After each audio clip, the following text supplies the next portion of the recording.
Good morning बच्चों। आज हम लोग पार्ट 3 मुल्ला नसरुद्दीन की चतुराई पाठ का रिवीजन करेंगे। इस पाठ में बतलाया गया है कि 17 गधों को 3 किसानों के बीच कैसे बांटा जाए। मुल्ला नसरुद्दीन इस समस्या का हल आसानी से निकाल लेते हैं।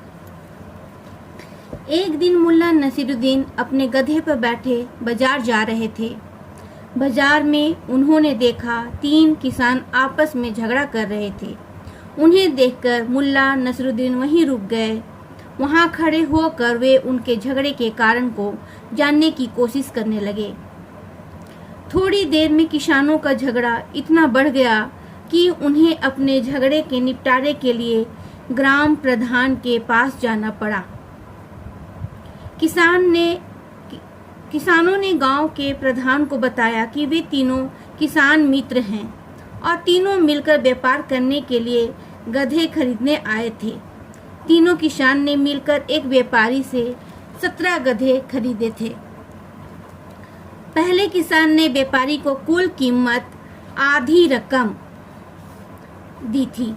दूसरे किसान ने कुल कीमत का 1/3 तथा तीसरे किसान ने कुल कीमत का 9वां हिस्सा दिया था।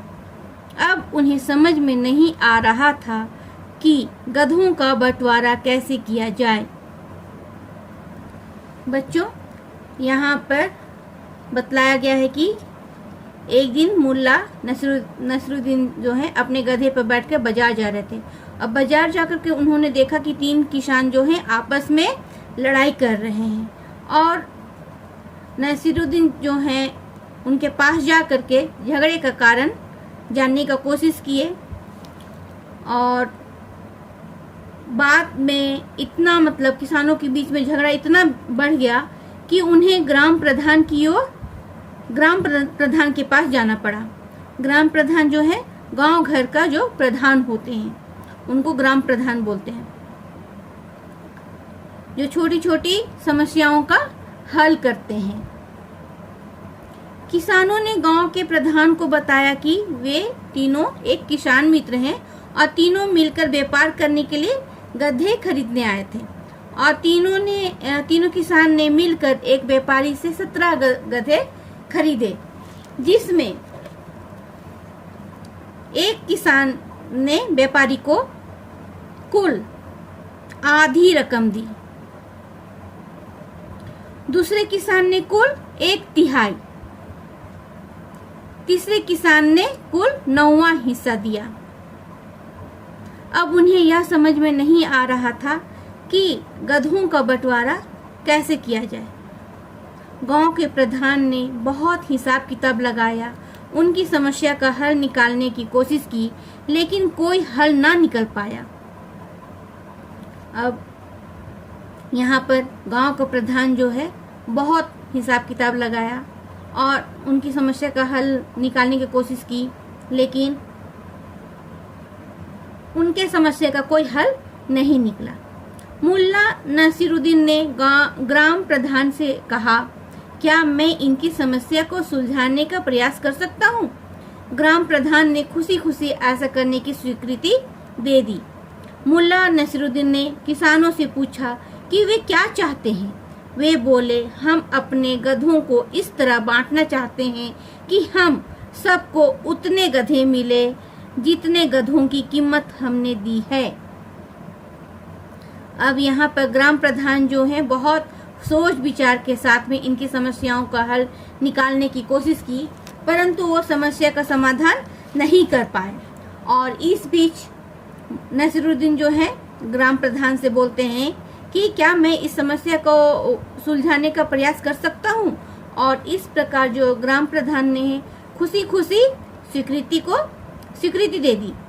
मुल्ला नसरुद्दीन जो है किसानों से पूछते हैं, उनकी राय जानना चाहते हैं कि वे आखिर क्या चाहते हैं।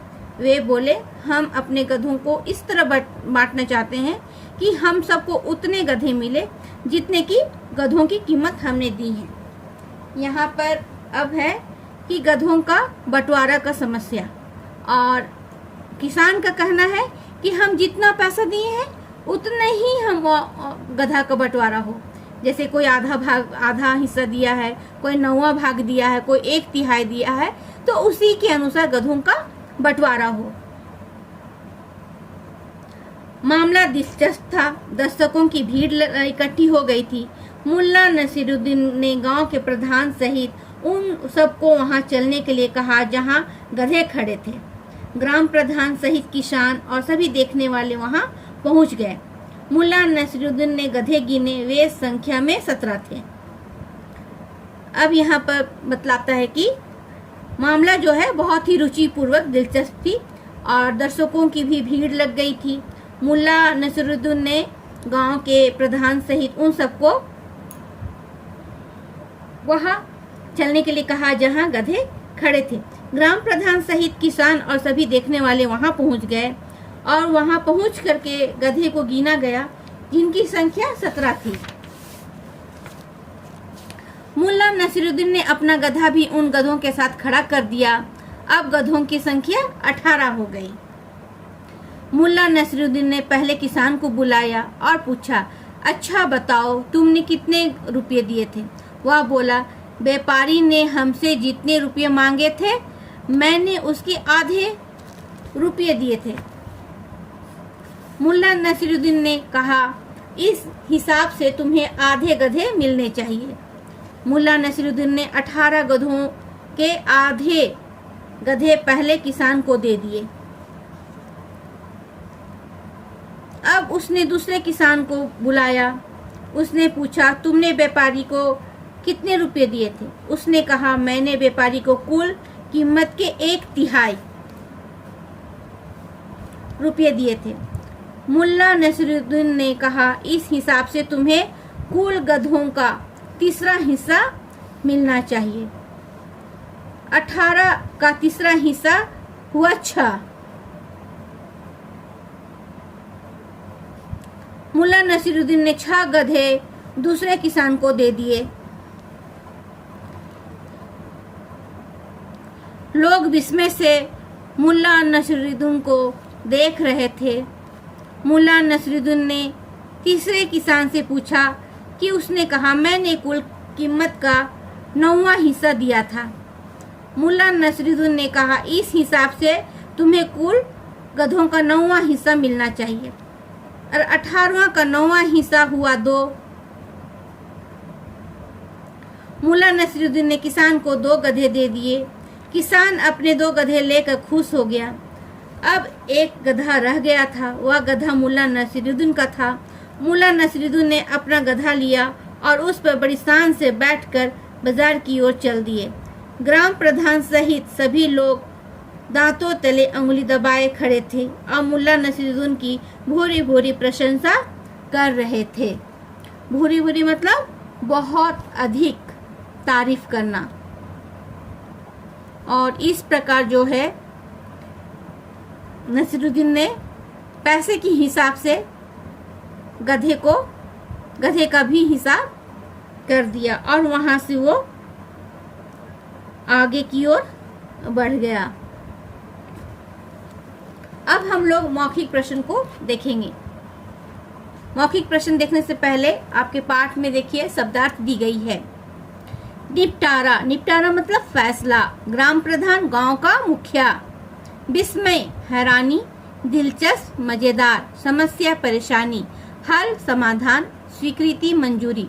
भूरी भूरी प्रशंसा, बहुत अधिक तारीफ। 1/3 किसी वस्तु का तीसरा हिस्सा।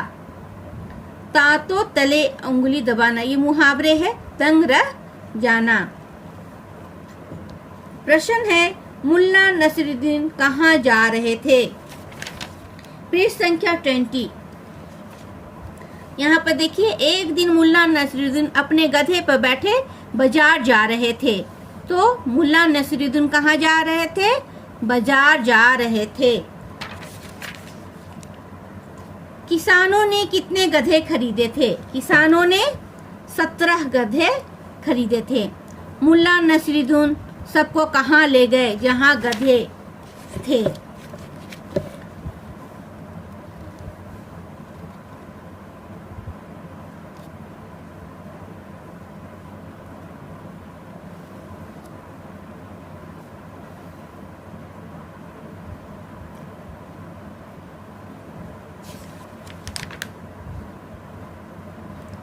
जहाँ गधे खड़े थे वहाँ मुल्ला नसरुद्दीन ने सबको ले गए थे।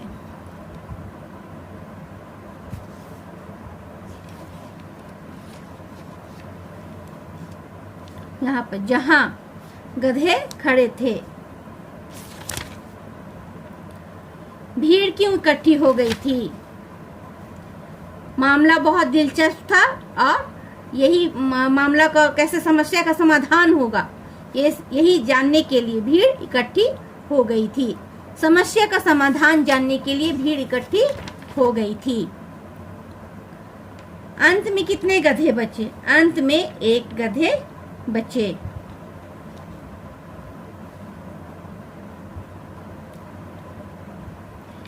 रिक्त स्थानों को भरिए। किसानों को अपने झगड़े के निपटारे के लिए कहाँ जाना पड़ा? यहाँ पर होगा ग्राम प्रधान। तीनों किसान व्यापार करने के लिए गधे खरीदने आए थे। पहले किसान ने व्यापारी को कुल कीमत की रकम कितनी दी थी? आधी।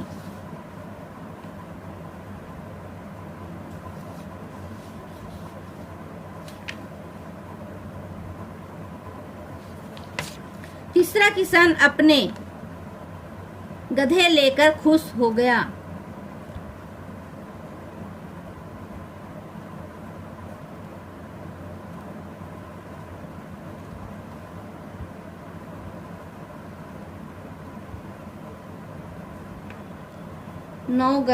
कुल 9 गधों का हिस्सा मिलना चाहिए।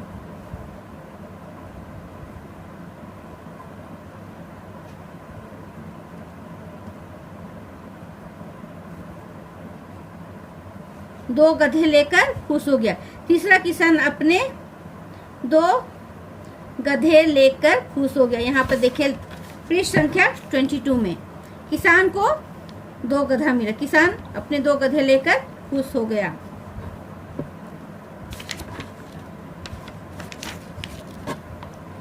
मुल्ला नसरुद्दीन कहाँ रुक गए?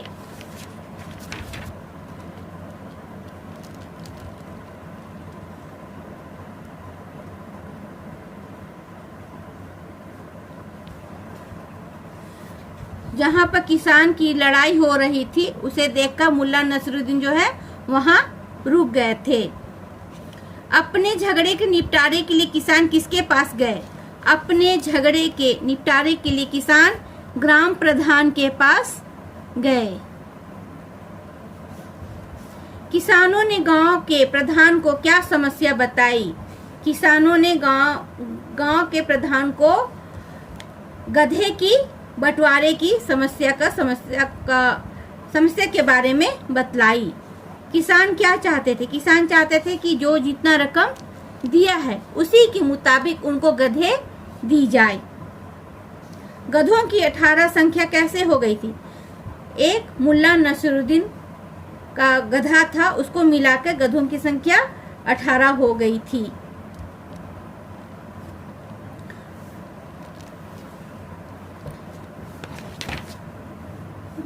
बच्चों फर्स्ट टर्म सिलेबस के अनुसार हम लोगों का आज का ये रिवीजन पार्ट जो है समाप्त होता है और आप लोग सारे पाठ का सुंदर हैंडराइटिंग में क्वेश्चन आंसर लिखेंगे। हिंदी कॉपी में ही लिखिएगा। अब दूसरा प्रश्न है, मशीनी आदमी के गुम होने के बारे में किस किस तरह के अंदाजा लगाया गया? तो यहाँ पर है कि मशीनी आदमी के गुम होने के बारे में कई तरह के अंदाजे लगाए गए।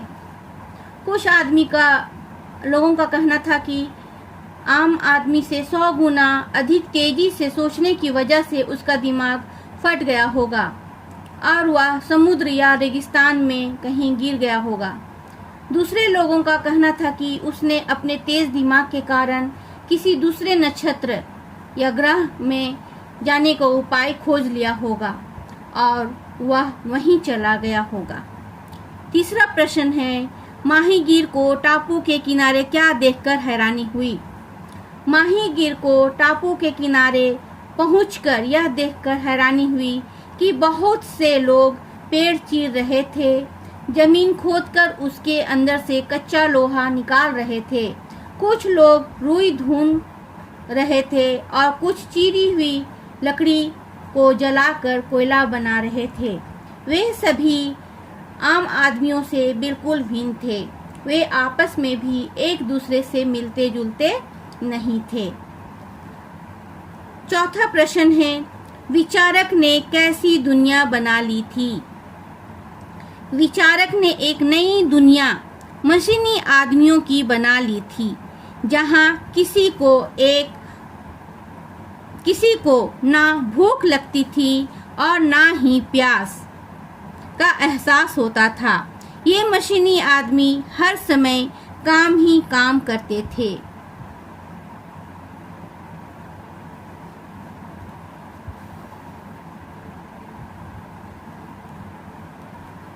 क्रियापद छांटकर लिखिए।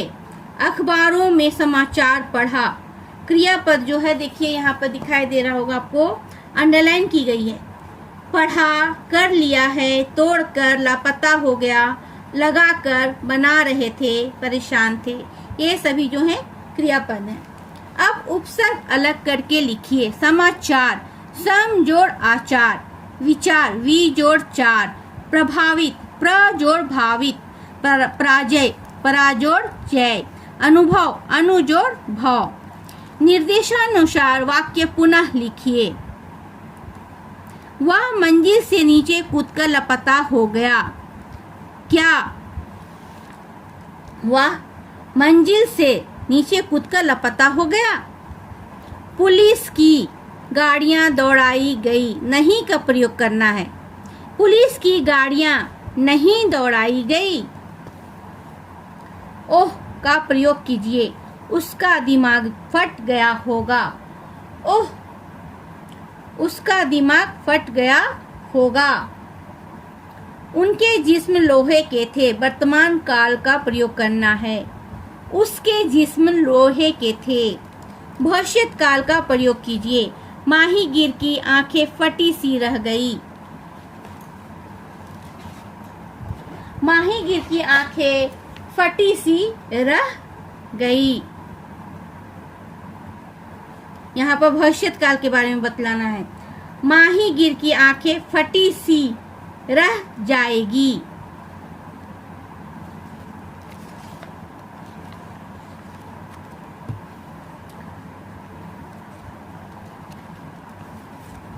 जो बच्चे अपने पार्ट 3 का प्रश्नों के उत्तर नहीं लिखे हैं, वो वीडियो देख करके सुंदर हैंडराइटिंग में अपने हिंदी कॉपी में सारा प्रश्नों का उत्तर को लिखेंगे और याद करेंगे। और नेक्स्ट वीडियो में हम लोग लेसन 4 का प्रश्नों के उत्तर का रिवीजन करेंगे। उसको आप लोग पहले से पढ़ लीजिएगा।